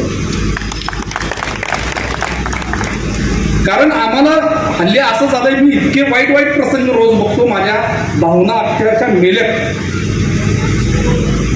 बापाच्या कानाखाली फटकन कान फाडत मारणारी मुलं मी बघितली. आईच्या केसाला धरून फरफडत वडून रस्त्यावर आणून टाकली, चल निघ, तुझी गरज नाही मला. किती निर्दयी झालोय आपण. अरे काय तिला यत्ना होत असतील. आईच्या केसाला धरून तुम्ही रस्त्यावर आणून टाकताय. अरे बापाला प्रॉपर्टीसाठी मारताय. साहेब आमच्या इथं एक गाव आहे हायवेला, मला एक फोन आला. मला सांगितलं रवी दादा तिथे एक आजोबा बसलेत, तेवढं तुम्ही बघा. मी गाडी लगेच पाठवली. आज पण जिल्ह्यात मी आज रहिमतपूरमध्ये पोहोचतोय. रहिमतपूरमधली अनेक लोक मी घेऊन गेलोय, अनेकांना उपचार मिळवून दिले. मला सांगितलं ते आजोबा तिथं बसलेत, तुम्ही जाऊन बघा. आणि गाडी पाठवली पटकन. 10-10:30 11 वाजले होते रात्रीचे आणि पाठवल्या, घेऊन आलो त्यांना. 80 वर्षाचे आजोबा, गळ्यात माळ होती, खूप सज्जन, एक पिशवी हातात होती. मी त्यांना विचारलं काय बाबा का आलाय तुम्ही, त्यात का रस्त्यावर राहत होता. सांगायची काहीच मानसिकता नव्हती. म्हटलं ठीक आहे, राहा तुम्ही, काही अडचण नाही. सुरुवात झाली राहिली. रोज सकाळी हरिपाठ पूजापाठ आपलं रोज चालू आहे. आमच्या आश्रमामध्ये एक मंदिर आहे, तिथं रोज हरिपाठ करायचे ते. मलाही बरं वाटायचं की चलो वयोवृद्ध कोणतरी ज्येष्ठ माणूस आहे की जो रोज पूजा अर्चा करतोय. खूप चांगलं प्रसन्न वातावरण आश्रमामध्ये राहत आहे. 1-1.5 वर्ष झाल्यानंतर मला त्यांनी सांगितलं की आता थोडं छातीत दुखतंय माझ्या. पटकन ॲम्ब्युलन्स बोलवली, दवाखान्यात ॲडमिट केलं. अटॅक आला होता, थांबवला. डॉक्टर म्हणले अटॅक होता, आता ठीक आहे, काय अडचण नाही, पण वय वर्ष 80 आहे, कधी काय होऊ शकतं. त्यांनी माझ्याजवळ एक इच्छा व्यक्त केली. म्हणले मी तुला काय सांगितलं नाही, परंतु मला 3 मुलं आणि 2 मुलं आणि 2 मुली आहेत. काही पण करी, एकदा शेवटचं त्यांना मला भेटायचं. तिथून सुरुवात झाली. म्हणजे पोलीस जेवढं डिटेक्शन करू शकत नाही त्यापेक्षा जास्त आमचे कार्यकर्ते डिटेक्शन करतात. 1 तास 2 तासाच्या आत आम्ही सगळे ती मुलं शोधून काढली. 2 पुण्यात, एक आमच्या साताऱ्यात आणि एक मुंबईमध्ये. मोठा मुलगा BMCचा अधिकारी होता, शासकीय अधिकारी. मी त्याला फोन केला, अरे म्हटलं वडिलांना अटॅक आलाय आणि म्हटलं तुम्ही येऊन जावा, त्यांना भेटायची इच्छा आहे. तुम्हाला मी कुठं तुम्हाला सांभाळायला सांगितलं? मी नाही येणार. तुम्ही सांभाळताय, तुम्ही ट्रीटमेंट करा, परत मला फोन करायचा नाही. बरं, मी मुलींना फोन केला, दुसऱ्या मुलाला फोन केला, सगळ्यांनी अशी उत्तर दिली की नाही येणार, आमचा संबंधच नाही त्याचे. एवढं काय जन्मता त्या बापाला अटॅक आला आहे, मरणाच्या दारावर बाप उभा आहे आणि आता तुम्हाला बापाला भेटावं असं वाटत नाही. काय झालं असेल? बाबांकडे गेलो म्हणून निरोप तर दिलेत मुलांना, मी येतो म्हणाले. म्हणजे काय झालंय? म्हणजे मी गिरणी कामगार होतो, आयुष्यभर खूप काबाड कष्ट केलं, मुलांना शिकवलं, मुलींना उच्च शिक्षित केलं, नोकरीला लावलं. माझी इच्छा होती मी जिवंत आहे ना तोपर्यंत जी माझी जमीन आहे, जी माझी प्रॉपर्टी ना, समान हिश्शानं पोरांच्या वाटणीला झालं आणि मी ती वाटून दिली. आणि ज्या दिवशी प्रॉपर्टी नावावर झाली त्या दिवशी बापाला बेदखल केलं. एकानंही सांभाळायला तयार झाला नाही. सगळ्यांनी हात वर केले, आता सांभाळणार नाही. ते आजोबा पण ग्रामीण भागातील लोक सर आत्मसन्मानी असतात. त्यांनी आपली बॅग उचलली, रस्त्यानं चालायला सुरुवात केली. कुणीही आलं नाही त्यावेळेस. 2च दिवस गेले, म्हणजे 2च दिवस. दिवाळीचा दिवस होता, पाडवाच होता. संध्याकाळी 6ची वेळ होती. दुसरा अटॅक आला. दुसऱ्या अटॅकमध्ये ते बाबा गेले, मृत्यू झाला. माझं कर्तव्य आहे, काही असू दे, जिवंतपणी नसेल बापाला बघितलं, काही झालं असेल, पण मेल्यानंतर ते शेवटचं अंतदर्शन घ्यायला किंवा अंत्यविधी करायला काही जरी झालं तरी लोक येतात. मी परत त्या मुलांकडे वळालो. मोठ्या मुलाला फोन केला, अरे म्हणजे तुझे वडील गेलेत. त्याने मला सांगितलं मी काय करू, ते काम कर, ती बॉडी उचलून रस्त्यावर टाकून दे, तुझ्याच्यानं होत नसेल. दुसऱ्या मुलीकडे वळालो, म्हणलं कोणतरी आपल्या हाकेला कोणतरी होऊ दे. मुलीला फोन केला. मुलगी म्हणजे साहेब आले असते हो, पण मी आत्ताच ट्रिपवरून आले, मी नाही येऊ शकत. मी दुसऱ्या मुलीकडे वळलो अजून. म्हणजे साहेब माझी येण्याची परिस्थिती नाही हो. अरे म्हणलं ज्या बापाने वाढवलं, मोठं केलं, लग्न करून दिली, नोकरीला लावलं, तो बाप आज मेलाय, तो या जगात नाहीये. त्याला शेवटचा निरोप द्यायचा आहे, शेवटचा. तुम्हाला वेळ नाहीये? कुणीही आलं नाही. सगळ्यांनी फोन बंद करून ठेवले. माझी नैतिक जबाबदारी होती. मी नगरपालिकेच्या ताब्यात नव्हतो देऊ शकत ती बॉडी. प्रशासनाला परवानगी मागितली आणि आम्ही सांगितलं की मला अंत्यविधीची परवानगी द्या तुम्ही. आणि त्या दिवशी रात्री मी 12 वाजता आमच्या क्षेत्रमौलीच्या स्मशानभूमीमध्ये हिंदू रीतिरिवाजाप्रमाणे मी त्यांच्यावर अंत्यविधी केला. आणि त्या दिवशी रात्री मी लिहिलं, प्रॉपर्टी होती, घरदार होतं, मुलं होती, पण बाप एकटाच स्मशानात जळत होता. शेवट कुणीच नाही आला. आम्हाला काय करायचं त्या प्रॉपर्टीचं? आम्हाला किती उपयोग आहे पैशाचा? अरे ज्या आईवडिलांनी इथं जग दाखवलं त्या आईवडिलांना तुम्ही नाही सांभाळत आहे. किती वाईट परिस्थिती. त्यानंतर साहेब तुम्हाला मी सांगतो, मी सोशल मीडियावर लिहिलेलं महाराष्ट्रभर पसरलं. मला रोज सकाळी रडत फोन यायचा, दादा आज आईला घरी घेऊन आलोय, दादा आज आश्रमातनं वडिलांना घरी आणलं बरं का, परत मी नाही सोडणार. आत्तापर्यंत तुम्हाला मी सांगतो 150-200 लोक आश्रमातनं घरी गेली. अरे ज्या आईवडिलांनी तुमच्यावर संस्कार केले त्यांना आश्रमात टाकू नका. फार शेवटच्या क्षणी हाल अपेक्षा सोसावी लागतात. आणि हल्ली काय झालंय की सोशल मीडियामुळं असं वाटतंय आपण खूप प्रगत झालोय, खूप मोठे झालोय. आम्हाला प्रॉपर्टी मिळाली, आम्हाला पैसे मिळाले की आम्ही आयुष्यातली सगळी सुखदारता आणू शकतो. मित्रांनो, नाही आणू शकत. तुम्हाला कधी जमलं ना तर माझ्या आश्रमात या. तो आपल्याला असं वाटतं आमचा जगण्यासाठी संघर्ष आहे. मी कधीच म्हणत नाही आपल्याकडे बघून किंवा माझ्याकडे बघून आपल्या जगण्यासाठी संघर्ष आहे. संघर्ष कुणाचा आहे की ज्याला 2 वेळची भाकरी मिळत नाही ना, त्याचा जगण्याचा संघर्ष आहे. आणि अशी संघर्ष करणारी माणसं माझ्या आश्रमात मी सांभाळतोय. ज्यांना काहीच दुनियेशी घेणं देणं नाहीये, नाही त्यांना मोबाईलची गरज आहे, नाही त्यांना कोणत्याही सुखाची गरज आहे. त्यांना फक्त 2 वेळेचं अन्न आणि अंग झाकेल एवढे कपडे मिळाले ना तर ती लोक खुश आहेत. मग आपण सगळे मिळून कशाच्या मागे पळतोय? आम्ही हल्ली मॉडर्न झालोय, इतकं मॉडर्न झालोय की आम्हाला भानच नाही राहिलं कशाचं. म्हणजे लोक रात्री बेरात्री कधीही फोन करतात. मला एक फोन आला लोणावळ्यावरून, म्हणले रवी बोडकेकर. म्हणलं हो. आईला सोडणार आहे दुपारी, नेणार आहे का? अरे म्हणलं काय शेतातली भाजी बिजी काढली का ते तू विकाय बाजारात आणली, येणं बिणार आहे का विचारतो. ते म्हणला मी सिरियसली बोलतोय, मी संध्याकाळी माझ्या आईला सोडून येणार आहे. तू नेणार आहेस का? म्हणलं साहेब अनाथ बेघर लोकांसाठी काम करतो, मी नेणार नाही, मी नाही सांभाळू शकत तिला. मी फोन ठेवून दिला. त्यानंतर मलाच असं वाटायला लागले आपण काहीतरी चुकीचं बोललो आणि हे सोडलं तर आईला. खरंच तो निर्दयी असेल तर मी माझ्या एका मित्राला सांगितलं बाबा लक्ष ठेवतो थोडंसं, आणि जर असं काय झालं तर मला कळव. संध्याकाळी 5 वाजता आलाच फोन. ताई त्या मुलानं आईला बॅग भरून तुला खाली आणून सोडलं होतं. पोलीस स्टेशनला फोन केला, ते सगळं पत्र केलं आणि त्या आजीला घेऊन आलो. 78 वय होतं त्या आजीचं. खूप सुंदर शिकलेली, खूप सोज्वळ आजी, म्हणजे काहीच नको, 2 टाइम खायला दे, एकदम मी व्यवस्थित राहते. चांगली वाटत होती. एक रूम दिली स्वतंत्र, कारण माझ्या आश्रमात सगळे वेळे. तिनं राहायला सुरुवात केली. सगळं कुणी येईना जाईना, तेही काय सांगेना, पण वाटताना खूप सुशिक्षित आणि चांगल्या घरातली वाटत होती. म्हणून मी एकदा बोलवलो तिला, विचारलं म्हटलं काय आजी काय झालंय? आजी म्हणे अरे मी खूप चांगल्या घरातली, माझ्या सुनांना किती पार केलं जाता येईना, माझी लई किरकिर होते, म्हणून त्यांनी नवऱ्याला सांगून मला घराबाहेरच काढलं आहे. आता म्हणे ते मोकळे झाले. म्हणलं ठीक आहे असू दे, काय अडचण नाही, तर राहा मग बघू. 3 महिन्यानंतर मला पोलीस स्टेशनवरून फोन आला. म्हणले रवी ते तुमच्या विरोधात तक्रार करायला लोक आले. म्हणलं लगेच घ्या, मी चुकत असेल ना तर लगेच तक्रार घ्या. म्हणले जाऊ दे, नको तक्रार द्यायची घ्यायला, ती आजी आई ना तुझ्याकडं, ती मुलांच्या ताब्यात देऊन टाका, आता ते सांभाळायला तयार आहे. म्हणलं ठीक आहे पाठवून द्या.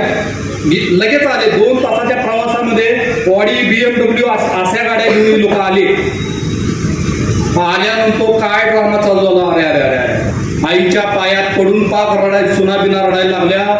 एवढा गोंधळ. मला वाटलं अरे काय कुठलं मॅजिक झालं असेल एवढं. ज्या आजीला घरातून बाहेर काढलं, हाकलून दिलं, त्या आजीच्या पायात पडून का रडत असतील हे? त्यांनी मग आम्हाला सांगितलं आमची आई आमच्या ताब्यात पाहिजे, आम्ही आता सांभाळायला तयार आहे. म्हटलं हे बघ बाबा, एक माणूस सांभाळायचा म्हणलं तर 7-8 हजार रुपये खर्च आहे महिन्याचा, लगेच घेऊन जा, नीट सांभाळ, माझं काहीच म्हणणं नाही. त्या आजीला विचारलं म्हणलं जायचंय का? ती म्हणली नाही जायचं, मला जायचंच नाही यांच्या घरात. तिला खूप समजून सांगितलं. अरे म्हटलं जा, आश्रम आहे इथं किती, म्हटलं सगळे नियमात राहावं लागतं, नियमात खावं लागतं, नियमात कपडे घालावे लागतात. तिची खूप समजूत घातली. परंतु जाता जाता तिच्या कानात 2 गोष्टी सांगितल्या. म्हणलं जर काय प्रॉपर्टी सापडली असेल ना तर जिवंत आहे तोपर्यंत सह्या काय करू नको. बॅग करून गेले. ते म्हणजे रविभाऊ मुंबईला जाताना कधी थांबा, कधी 5 मिनिटं चहा प्यायला या माझ्याकडे, तुम्ही मला सांभाळलंय, तुम्ही माझी काळजी घेतली.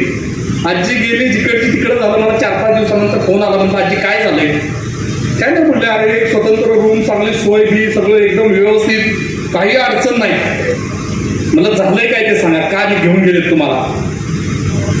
म्हणे माझ्या नवऱ्यानं माझ्या नावावर 3 कोटीची प्रॉपर्टी घेऊन ठेवली आणि ती आता सापडली.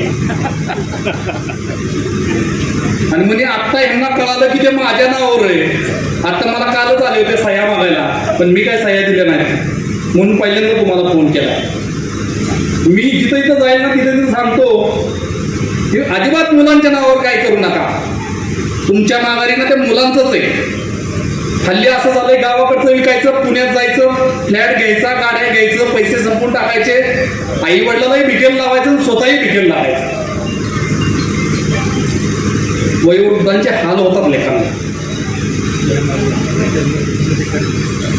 ताईंना आदर्श माता पुरस्कार दिलाय. ताई या पुरस्कारानं आता माझी अजून जबाबदारी वाढवली. मी तर अनाथ बेघर लोकांसाठी 100% काम करतोयच आहे. परंतु ज्या ज्या वेळेस अशी कुठली परत गोष्ट करायची, मदत करायची वेळ येईल, त्यावेळेस मात्र ह्या पुरस्काराचं नाव माझ्या सतत स्मरणात राहील की ताईंनं पुरस्कार दिलाय. हो मला माहिती आहे वेळ कमी आहे आणि थांबायचं. पण जाता आता मी एवढंच सांगतो की आपल्या आईवडिलांना खूप चांगलं सांभाळा. आईवडिलांना कधीच आश्रमात पाठवू नका. कारण काय आहे की एक वेळ देवपूजा करू नका, कुठल्या मंदिरात जाऊ नका, पण आईवडिलांना 2 टाईम खूप चांगलं जेवायला घाला, खूप चांगलं जपा. तीच आपली प्रॉपर्टी आणि तीच आपली संपत्ती. खरं तर बोलण्यासारखं खूप आहे, मी 2 तास बोलू शकतो आपण, परंतु सर बोलणार होते याच्यानंतर, सरांना ऐकायचं आहे आपल्या सगळ्यांना. परंतु पुनश्च एकदा ताई मी आपला खूप आभारी. या पुरस्काराला आपण मला लायक समजलं. आमच्या दोघांचाही, माझ्या पत्नीचा आणि माझ्या आईचा आपण या ठिकाणी सन्मान केला, छोटीशी मदत केली. आम्ही जे हे उपकार आहेत आम्ही कधीही विसरणार नाही. आम्ही आपले खूप खूप आभारी. थांबतो. जय हिंद, जय महाराष्ट्र. धन्यवाद. आदर्श माता पुरस्कार रविदादांना दिला आहे तो खऱ्या अर्थाने सार्थक आणि यथायोग्यच आहे. रविदादा आपल्या समाजकार्यास मनपूर्वक शुभेच्छा. सत्कारमूर्ती रविदादा यांच्या आई व सुविद्य पत्नी कार्यक्रमासाठी उपस्थित आहेत. रविदादांच्या कार्याला आईचा आशीर्वाद व पत्नी सोनाली यांची साथ म्हणूनच रविदादा समाजकार्य करत आहेत. ताईसाहेब मी आपणास विनंती करीत आहे आपण रविदादांच्या पत्नी व आई यांचे स्वागत करावे.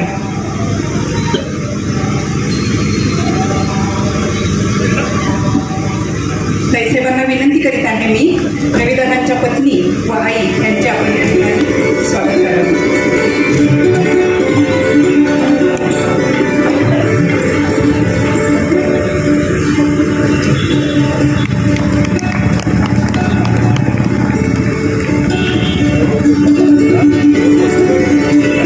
खामोशी की भी धीमी सी आवाज है, खामोशी की भी धीमी सी आवाज है, तन्हाई में भी गहरा राज है, मिलता नहीं इतना सुनहरा अवसर जो रविदादा और उनकी पत्नी तथा माता इनको मिला है. इस पर हमें नाज है, इस पर हमें नाज है.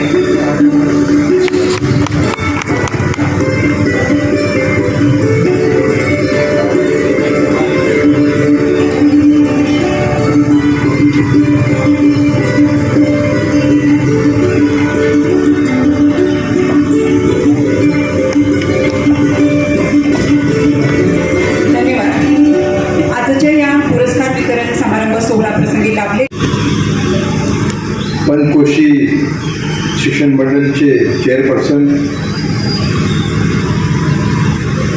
श्रीमती चित्रकला राजे माने कदम, श्री डॉक्टर हेमंत कदम, यशोधन अनाथालयाचे संस्थापक श्री रवी बोडके, व्यासपीठावर अन्य महानुभव. मी हिंदीमध्ये बोलणार कारण माझं गाव माहूर पुरंदरजवळ. वीर डॅम आहे वीर, पण माझे पूर्वज महाजी शिंदे बरोबर उत्तर भारताला गेले 1784 मध्ये. आम्हाला बाहेर राहून 240 वर्ष झाले, पण आम्ही दरवर्षी एकदा येतो कुलदेवीचे दर्शन करायला माहूर गावाला. जास्त हिंदी आम्हाला सोपं पडते कारण मराठी आम्ही घरामध्ये कमी बोलतो.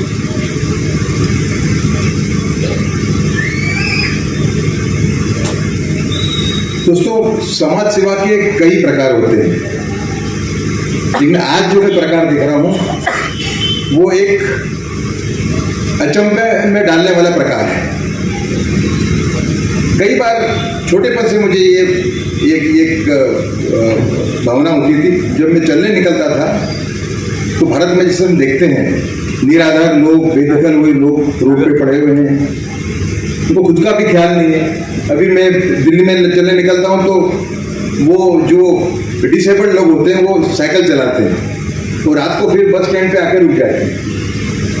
उनकी खराब, उनकी ठंडी के अंदर इतनी खराब परिस्थिति उनकी होती कि आप मुझे लगता है कि मुझे हमेशा लगता था कि कुछ करना चाहिए, लेकिन बस वो विचार आके रुक जाता था, मैं कुछ कभी कर नहीं पाया. आज मैंने देखा ऐसे व्यक्ति को जो इस काम को एक मिशन के रूप में कर रहा है, और मेरा प्रयास रहेगा कि पद्मश्री जैसा पुरस्कार उनको मिले. दिल्ली के अंदर श्री नरेंद्र मोदी के आने के बाद में ऐसे लोगों को पद्मश्री मिल रहा है। आप देखें कई ऐसे लोग हैं, ये कोई चर्चा नहीं है जिनकी। एक बंगाल में एक मुसलमान भाई था, उसका एक ही काम था कि वहाँ से हॉस्पिटल, उसके गांव से हॉस्पिटल करीबन 45 किलोमीटर दूर था, 45 मिनट दूर था। तो उसने अपनी जो मोटरसाइकिल थी उसमें एक साइड कार रखी, उसको उसने एम्बुलेंस में कन्वर्ट कर दिया। तो और वो हर महीने, मतलब हर वीक कम से कम एक आदमी ले जाता था हॉस्पिटल में। वैसे वो टी एस्टेट में मजदूर था, मजदूर है रादर। जब वितरण होने वाला था तो मुझे पहले से मालूम हो गया पीएम में से कि इसको ऐसे एक आदमी को ये पद्मश्री मिलने वाला है। तो मैंने इसको फोन किया, उसको पद्मश्री का मतलब ही नहीं मालूम था। मैंने फोन लिया पीएम में से, उसको फोन किया, उसको मालूम नहीं था कि पद्मश्री क्या है। फिर मैंने कहा तुमको दिल्ली आना पड़ेगा। बोले साहब मैं कैसे आऊँगा, मैं तो कभी गया ही नहीं, कलकत्ता 1-2 बार गया हूँ बस। मैंने कहा कलेक्टर का आपको पूरा, कलेक्टर की तरफ से आपको पूरा इन्विटेशन आएगा, पूरी व्यवस्था होगी, आप चिंता मत करो। तो ऐसे लोगों को भी आजकल पुरस्कार मिल रहा है। उसके अंदर, उस श्रेणी के अंदर मैं मानता हूँ कि योग्यता बहुत बड़े प्रकार की है। जो काम इन्होंने किया है, मैं बोलता हूँ इसी समाज सेवा काम मैं पहली बार देख रहा हूँ मेरे जीवन के अंदर। हाँ, लिप्रेसी वाले पेशेंट का काम देखा है मैंने, लिप्रेसी पेशेंट वालों को देखते ऐसे लोग देखे हुए मैंने। लेकिन रास्ते में लोग पड़े हुए हैं तो उनको देखने वाला नहीं है, ऐसे लोगों को उठा के सीधा ले जाना, उनका देखभाल करना, ये बहुत बड़ा काम है। मैं मानता हूं कि इससे बड़ा कोई काम हो नहीं सकता। मैं खूब बधाई देता हूं उनको, उनका अभिनंदन करता हूं कि उनसे प्रेरणा लेके हम में से कई लोग ऐसा काम शुरू करें। देश में गरीबी का प्रमाण कम हुआ है, लेकिन अभी भी देश गरीब है और हमें ऐसे लोगों की आवश्यकता है। 2-3 बात रखना चाहूंगा आपके सामने। देखिए, छत्रपति शिवाजी महाराज की जय हम बोलते हैं, एक मन की भावना से बोलते हैं, लेकिन करते क्या है? मतलब हम इतना बड़ा महापुरुष हो गया इस भूमि के अंदर कि उसका मैं जितना पढ़ता हूं मुझे लगता है कि ये विश्व का बहुत बड़ा आदमी है, भारत का नहीं। तो जब हम छत्रपति शिवाजी की महाराज की जय बोलते हैं तो हमें इसका ख्याल रहना चाहिए कि हमारा भी दायित्व है समाज के प्रति। हर एक आदमी संकल्प करे कि हम समाज के लिए, हम खुद के लिए भी करेंगे। हम खुद संस्कृति, अच्छी संस्कृति को हम स्वीकारेंगे, हम उसमें प्रेरणा लेके खुद के लिए भी बड़ा काम करेंगे, लेकिन समाज के लिए भी करेंगे, ये विचार होना चाहिए। देखिए, छत्रपति शिवाजी महाराज के बारे में एक नया विचार मैंने रखा है समाज के सामने।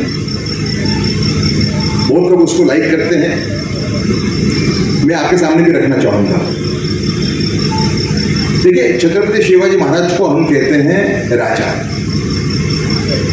लेकिन जब उनका देहांत हुआ, जब उनका स्वर्गवास हुआ, जब उन्होंने दुनिया छोड़ी, उस टाइम में राजा नहीं थे, वो सम्राट थे।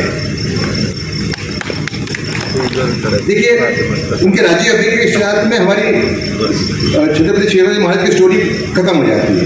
देखिए, समय बड़ा काम उन्होंने राज्य अभिषेक के बाद में किया है, दक्षिण दिग्विजय। और जब उनका स्वर्गवास हुआ उस टाइम पे उनकी राज्य की लंबाई थी 1600 किलोमीटर। दक्षिण गुजरात से शुरू होती थी, महाराष्ट्र, कर्नाटक, तेलंगाना, आंध्रा और तमिलनाडु में जाके मद्रास के आके 200 किलोमीटर जाके उसका अंत होता था। उसकी चौड़ाई कम थी, लंबाई 1600 किलोमीटर थी। हमारे इतिहासकारों ने जो आक्रमणकार आए, काबुल से आए, गजनी से आए, उनको हीरो बना के रखा हुआ, इन द सेंस कि कितने, वो कहते हैं कि कितने पुरुषार्थ हैं इनके अंदर।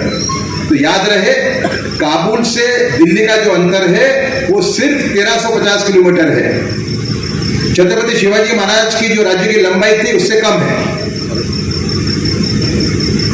घूर, जहां से मोहम्मद गोरी आया, जिसने मुस्लिम राज देश में कायम किया, तो घूर की जो अंतर है दिल्ली से, वो सिर्फ 1525 किलोमीटर है। छत्रपति शिवाजी महाराज की जो लंबाई थी राज्य की, उससे कम है। और दूसरा, जब हम कोई एक व्यक्ति को सम्राट कहते हैं तो उसके साथ एक क्षेत्रफल की बात है जरूर, बाद में उसने समाज में क्या छाप छोड़ी, समाज के लिए क्या काम किया। तो छत्रपति शिवाजी महाराज जब इस उनके व्यक्तित्व को आप देखते हो तो उसमें ऐसी चीजें जिसमें कि वो 1000 वर्ष के, मैं मानता हूं कि 1000 वर्ष के सब में बड़े शासक वो छत्रपति शिवाजी महाराज थे। आप देखिए कि चाणक्य नीति देश में मृत पाई थी। छत्रपति शिवाजी महाराज ने चाणक्य की नीति को रिजुवेनेट किया, उसको रिवाइव किया, उसकी पुनर्स्थापना की। किले 1000 वर्ष में कोई भी शासक ने इतने सारे किले नहीं बनाए। उनका प्रोग्रेसिवनेस, उनका जो समाज सुधार का जो विचार था, देखें मैं मानता हूं कि बाबा साहब अंबेडकर जो बने तो उसमें शिवाजी की नीतियों का भी एक रोल था। आपको लगेगा कि ये कैसी बात कर रहा हूं मैं, लेकिन मैं आपको समझाता हूं। देखिए, शिवाजी महाराज पहले ऐसे शासक थे जिन्होंने सभी जातियों को अपनी आर्मी में भर्ती किया और सबको लड़वैये बनाने का प्रयास किया, महारों को भी लिया। जब ब्रिटिश आए देश के अंदर, उन्होंने देखा कि महार जाति जो है शूरवीर भी है और अनुशासन का भी पालन करती है, तो उन्होंने महार रेजिमेंट बनाया। और बाबा साहब अम्बेडकर के पिता रामजी अम्बेडकर वो सैनिक थे महार रेजिमेंट के अंदर। मैं मानता हूं कि अगर उनके फादर सैनिक नहीं होते तो बाबा साहब अम्बेडकर इतना बड़ा काम देश का नहीं कर पाते। ऐसा मेरा ये मत है। दूसरा, छत्रपति शिवाजी का देहांत 1680 में हुआ। 40 साल के अंदर मराठा सेनाएं दिल्ली पहुंच गई। 1719 के अंदर 1737 मतलब छत्रपति शिवाजी महाराज के देहांत के 47 इयर्स के बाद बाजीराव ने धावा बोला दिल्ली पे और बादशाह की आर्मी को जबरदस्त शिकस्त दी, हराया पूरी तरह से। 1750 के अंदर मराठा ही दिल्ली के बादशाह के कर्ता हो गए। जो बादशाह था वो मराठों को पूछ के ही काम करता था। वहां का दीवान कौन बनेगा, मीर बख्शी कौन बनेगा, ये सब तय मराठे करते थे। वहां पे पेशवा करता था, हमारे सेनापति करते थे। और 1758 में शिवाजी महाराज के देहांत के 78 साल के बाद मराठाओं ने पेशावर काबिज किया। पेशावर जीता। वो पेशावर पे हमारा राज करीबन 6 महीने था। पेशावर का जो अंतर है पूना से पेशावर का अंतर वो 2300 किलोमीटर का अंतर है। तेहरान ईरान की जो राजधानी है उसका और दिल्ली का अंतर है उससे थोड़ा ही कम।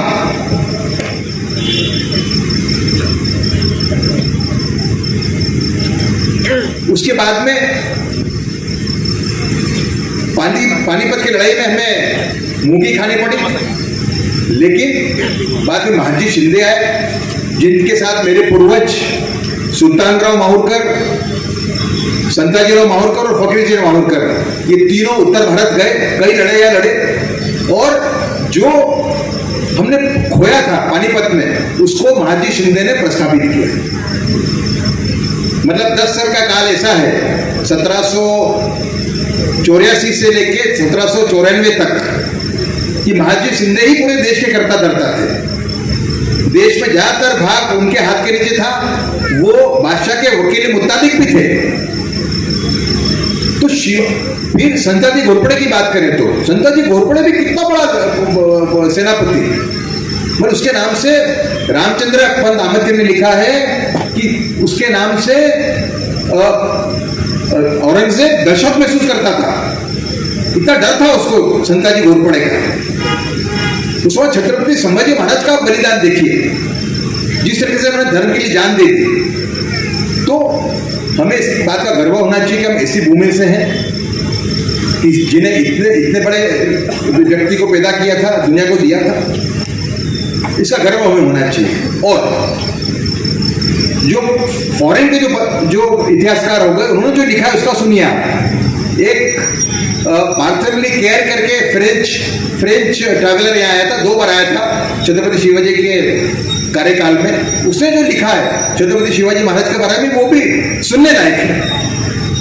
उसने लिखा है कि मैं 1664 में चौल नाम का जो एक बंदर है, चौल कोकण में, वहां पे जो वॉइसरॉय था, बंदर का जो इंचार्ज था छत्रपति शिवाजी, उसको मैं मिलने गया तो उसने क्या कहा, जो छत्रपति शिवाजी महाराज का जो सेनापति था उसने क्या कहा, कैर से ये सुनने लायक। उसने कहा कि हमारा राजा जो है उसकी जो विजन है वो लिमिटलेस है। वो कहता है कि सिंध प्रदेश से लेकर बंगाल तक पूरा भारत एक हो, और हमारा राजा बहुत बड़ा पॉलिटिशियन है, और जो वो मेहनत करते हैं, हमारा सैनिक जो मेहनत करता है उससे ज्यादा मेहनत हमारे राजा करते हैं। ये छत्रपति शिवाजी महाराज के सेनापति ने केर को कहा। और केर ने क्या लिखा है अपनी पुस्तक में?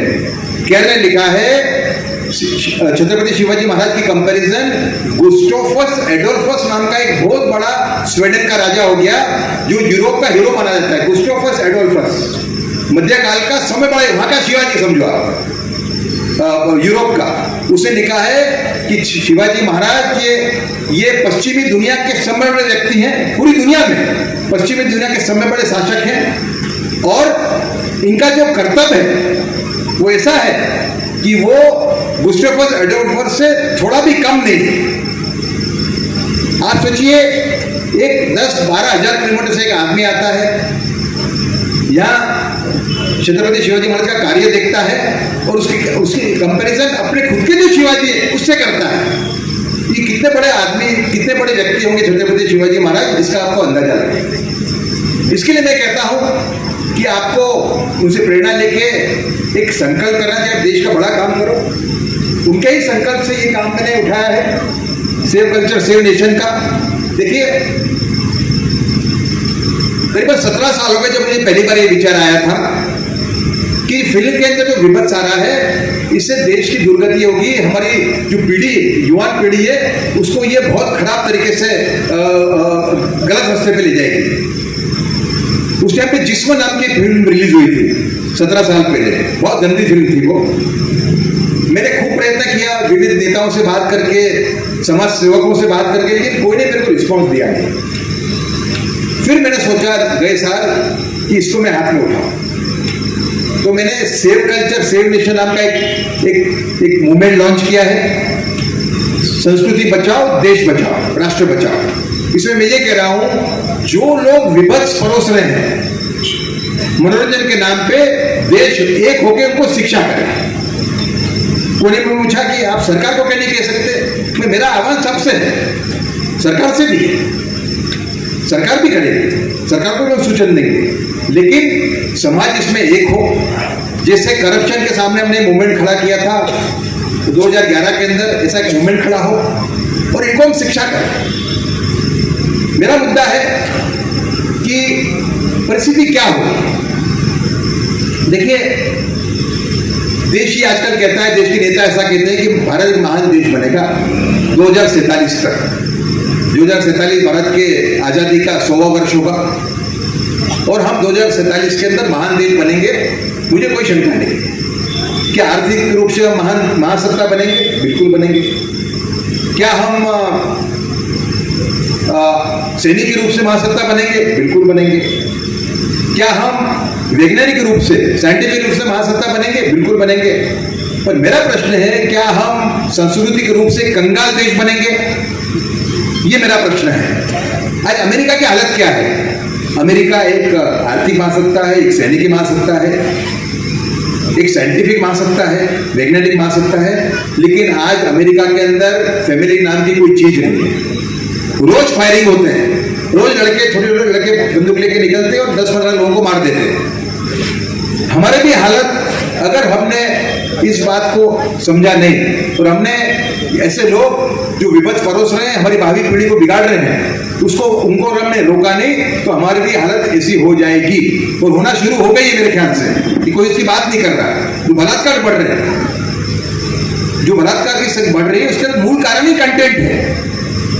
मैंने एक पेपर बनाया है खूब सारे स्टडीज को इकट्ठा करके जो प्रूव कर देता है कि 90% जो बलात्कार हो रहे हैं उसका मूल कारण है कंटेंट, जो ओटीटी के माध्यम से, सोशल मीडिया के माध्यम से, फिल्म के माध्यम से और पोर्नोग्राफी के माध्यम से जो आ रहा है उसका मेन कारण है। और इसका खतरा सबको है।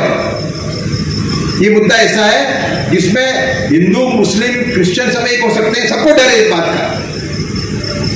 देश में ऐसे कम मुद्दे हैं आजकल जो सभी धर्मों को एक कर सकते हैं। मैं मानता हूं कि ये एक मुद्दा वैसा मुद्दा है। तो इसके अंदर हमें बड़ा समर्थन प्राप्त हो रहा है। देखिए, मैंने 25 दिसंबर को इसको लॉन्च किया था भोपाल से, और उसमें मैंने उस टाइम एक फिल्म रिलीज की थी 2 मिनट और 20 सेकंड की। उस फिल्म के अंदर एक 12 साल की लड़की है, काश मैं आपको दिखा सकता हूँ फिल्म, मैं आपको भेजूंगा, आप इनको भेजना सबको। 12 साल की लड़की बात कर रही है ऐसे फिल्म बनाने वालों के साथ में जो विभत्स परोस रहे हैं। उनको वो कहती है कि आप विभत्स परोस के चले जाते हो और बलि बनती हम बेटियां 3 साल की, 8 साल की, 6 साल की, 12 साल की।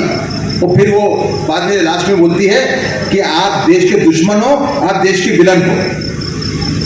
इस फिल्म को 4.5 महीने में करीबन 2.5 से 3 करोड़ लोगों ने देख लिया है सोशल मीडिया के ऊपर, व्हाट्सएप से ही।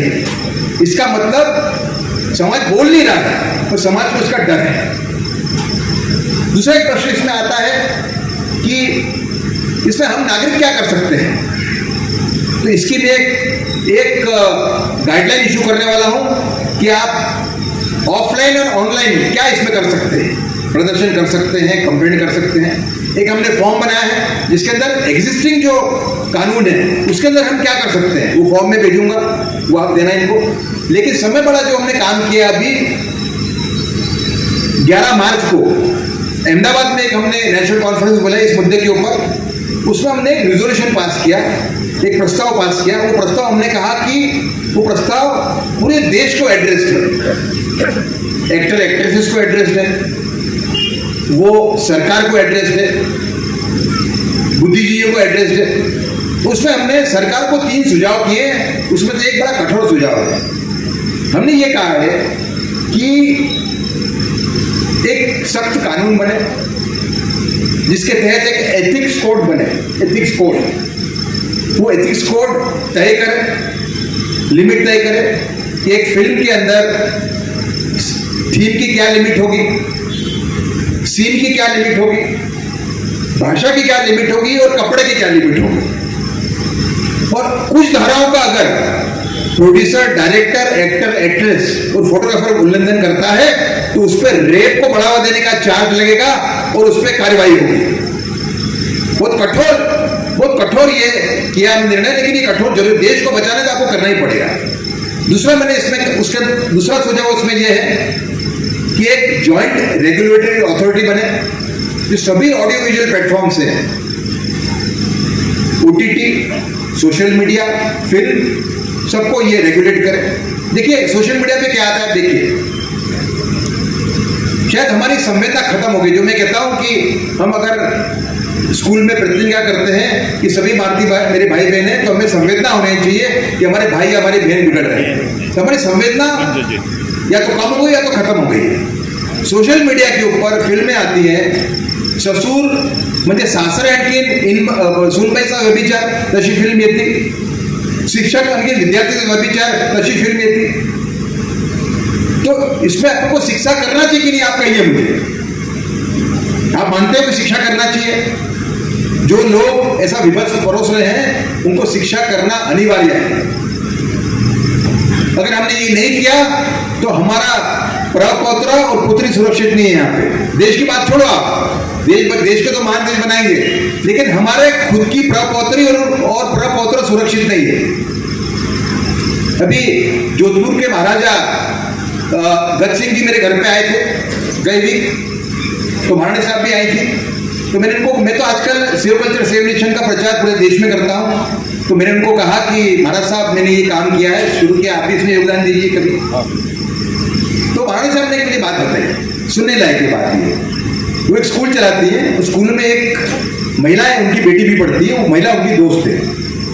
उस महिला ने उनको कहा कि माननीय साहब मेरी बेटी जो है वो सुबह 7-8 बजे जब आती है रूम में से बाहर तो बिल्कुल उसकी तबीयत खराब होती है रोज सुबह। तो उनको शक है कि कुछ उल्टा सीधा रात को देखती है। 11-12 साल की लड़की है, रूम बंद कर देती है, उसका अलग रूम है, उसका रूम बंद कर देती है वो चिटकनी लगा के। तो महाराज साहब ने कहा कि तुम विंडो में से देखो रात को क्या करती है। तो रात को देखा तो वो सिर पे ऐसा चादर डाल के अंदर कुछ देख रही थी मोबाइल के अंदर। फिर तय हुआ, उन्होंने बोला सेकंड डे के लिए ऐसा ही देख रही थी, क्या करना है इसमें। तो बोले अगर अपन ने इसको नॉक करके अब अंदर गए तो ये बंद कर देगी और एक्सेप्ट नहीं करेगी। आप इसको एक साइकोलॉजिकल रूप में समझाओ उसको, बेटा तू क्या देखती, मैं तेरे को परेशान नहीं करूंगी, तेरे को डांटूंगी, तू बता मुझे। उसे बोला रोज कौन देखती थी लड़की को। आप सोचो कि 10-12 साल की लड़की अगर कौन देखती है तो ये बड़ी बात है कि हम विश्वगुरु बनेंगे। हम कैसे बनेंगे विश्वगुरु, बने नहीं सकते। मुझे इसका समर्थन काफी प्राप्त हुआ है। इसमें रामदेव स्वामी मेरे साथ हैं, श्री रविशंकर मेरे साथ हैं। रामदेव स्वामी ने एक ट्वीट किया, विवेक जी आप बेचो पैसा कमाओ, ये जो लॉबी है इसके सामने समाज एक हो, देश एक हो, उनको शिक्षा करें। तो श्री माहौरकर इस अभियान को मेरा पूरा समर्थन है। मैं जब श्री रविशंकर जी के पास गया तो उन्होंने कहा कि माहौरकर साहब आप तो मेरा ही काम कर रहे हो, ये तो मेरा ही काम है संस्कृति बचाने का। मोहन जी भागवत ने मुझे कहा कि सुनने लायक है, मोहन जी भागवत ने कहा कि माहौरकर आप मुसलमान और क्रिश्चियन के पास भी जाना, सब इससे डरे हुए हैं। ये मुद्दा ऐसा है जिसे पूरा देश हो सकता है, आप मुसलमान और क्रिश्चियन के पास भी जाना। फिर निर्भय नाम की एक लड़की थी जिसका बलात्कार हुआ था और मर्डर हो गया था 2013 में। उसकी माँ का नाम है आशा देवी, वो हमारे साथ में है। तो इसको एक जबरदस्त जन समर्थन प्राप्त हो रहा है। एक YPSS नाम का ग्रुप है पंजाब का, जमीनी लेवल पे उसका बहुत अच्छा काम है, खूब सारे डेमोन्स्ट्रेशन किए, उन्होंने म्यूजिक प्रोग्राम्स किए हैं इस मुद्दे के ऊपर, वो हमारे साथ है। एक जेम्स ऑफ बॉलीवुड नाम का एक ट्विटर हैंडल है, बड़ा खतरनाक है, उससे डर के कई फिल्म स्टारों ने अपने ट्विटर हैंडल बंद कर दिए, इतना उसका अटैक होता है संस्कृति को लेकर। मुद्दा यही है कि जो आप गंदा परोस रहे हो उसके सामने उसका एक बड़ी मुहिम चल रही है, वो हमारे साथ में है। इससे कई लोग हमारे साथ जुड़ रहे हैं। अभी हमारा जो फ्यूचर प्लान है वो ये है कि हम एक ट्रस्ट की स्थापना करेंगे, कर चुके हैं करीब। उसके बाद में हम स्टेट वाइज रचना करेंगे। और मैं मानता हूँ कल बड़ा अच्छा सूचन हुआ सोलशी में, इंद्र सेन जी सोलस्कर थे, उन्होंने एक मीटिंग कल बुलाई थी, उसमें लोगों ने कहा कि इसको तालुका लेवल तक ले जाओ, स्टेट इनकाई होनी चाहिए, डिस्ट्रिक्ट लेवल की यूनिट होनी चाहिए और तालुका लेवल की भी यूनिट होनी चाहिए, तभी ये एक अभियान बनेगा। दूसरा, एक हमने जैसे बताया गाइडलाइन इशू हम करने वाले हैं, जिसमें आप क्या कर सकते हो, डेमोन्स्ट्रेशन कर सकते हो, केस कर सकते हो और क्या क्या कर सकते हो, पुलिस कंप्लेंट कर सकते हो। तो ये सब चीजें लेके हम आपके सामने आएंगे। लेकिन मेरा अनुरोध ये है कि आप ऐसी भूमि के नागरिक हो जिस भूमि ने पूरे देश को रास्ता दिखाया है। यदुनाथ सरकार इतिहासकार ने लिखा है कि जो वारसा, जो लिगेसी, जो इतिहास मराठों का है वैसा इतिहास भारत में कम लोगों का है। तो इसका एक गर्व की भावना रखते हुए आप इसमें जुड़े। कैसे जुड़ना है उसका आपको मेरा ट्विटर पे जुड़ जाए। जैसे कि सोलशी में गया था तो सोलशी का जितना भी छोटी सी मीटिंग थी, 50 लोग थे, कम से कम 6 अच्छे सुझाव आए, उसमें सूचन आए। वो 6 सुझाव को हम मैं ट्वीट करूंगा परसों, क्या कि दूसरे गांव वाले प्रेरित हों ये काम करने के लिए। आखिरी बात में माननीय जमुना भाई साहब गायकवाड़ की बात करूंगा। वो रहमपुर के थे, सरदार विश्वराव माने की पुत्री थी वो, आपको उसका गर्व होना चाहिए। और बहुत बड़ा काम उन्होंने किया। देखिए सहजेराव गायकवाड़ का नाम पूरे भारत में मशहूर है, उसमें मैंने काफी काम किया है। देखिए सहजेराव गायकवाड़ वो व्यक्ति हैं जिन्होंने 1907 में महिला शिक्षण कंपलसरी किया।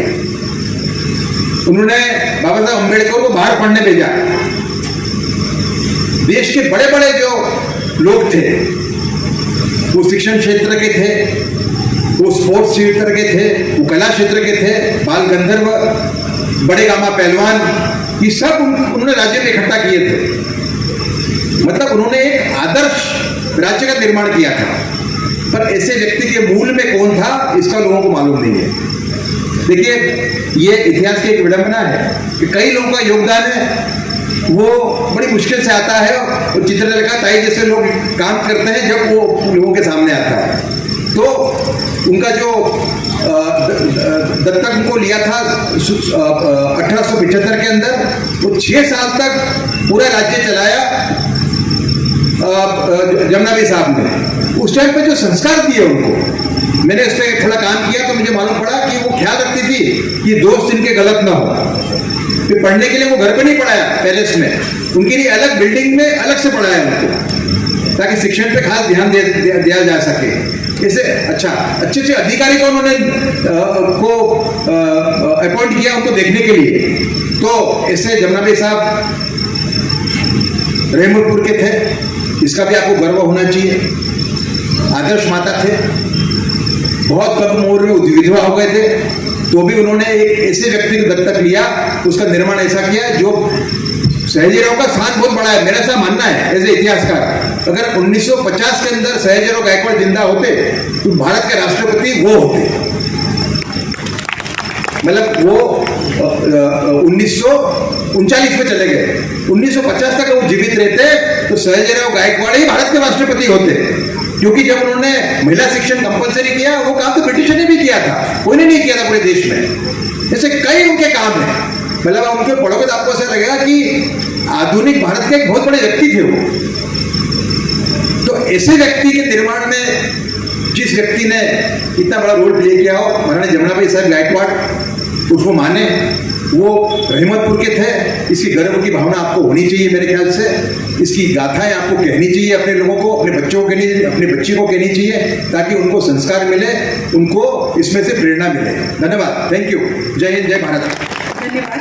साथ जरूर देंगे, हमारा योगदान जरूर देंगे।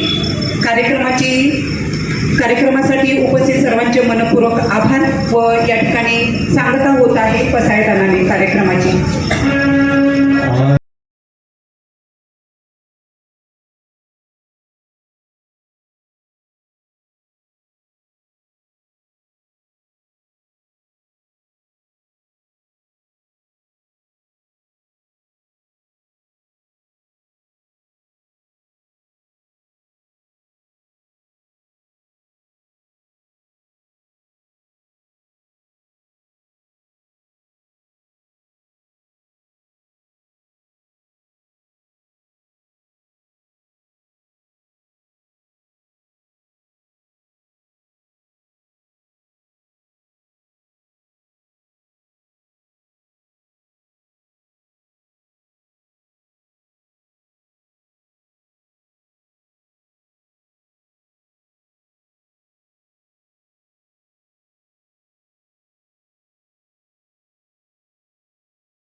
हरि ओम.